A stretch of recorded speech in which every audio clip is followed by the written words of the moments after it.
আমি বাড়ি চলে যাচ্ছি, এই যে আমার বাড়ি এখানে আমাকে ধরে দিল। বাপ আইছেটা নিয়ে আরে উনি সুইসাইড করছে আইছে তার বাপ আইছে ফ্যামিলির লোক আইছেটা ফ্যামিলি লোকের হাতে দিব। হ্যাঁ আচ্ছা আমাকে ছেড়ে দাও, আমি ছেড়ে দাদি বুঝ বুঝ তোর বাবা ভাবি আর কে আইছে আরেকটু দোয়া ছিল।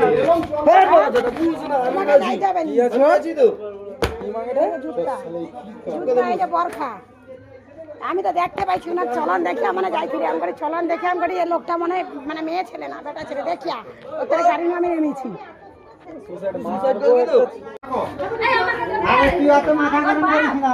আমি করে তুমি সুসাইড করবো কিসের করে তোমার কি আমার বয়স তুমি সুসাইড করার বয়স কি দুঃখ কি হইছেটা কি আগে কিছুদিন আগে একটা মেয়ের জন্য মার খেয়েছি। জানি আচ্ছা কি হয়েছে কইছে এটা কি কইছে মার খেতে কি হয়েছে কি হইছে তোর কি হইছে মারছে তো কি হয়েছে কি হইছে ও তার জন্য আমি সুইসাইড হ্যাঁ। করেছি, বাড়ি ছেড়ে চলে যাচ্ছি। আমি তুমি বুঝো বিয়ে গায় করিস না তুমি যেভাবে এই আচরণটা করছো তোমাকে লোক মেরে দিবে মোটরসাইকেলে আসছো এটা টাকা ধরে গায়ে মারবে মারবে শুধু না লোকে কই অন্য কিছু ভাববে না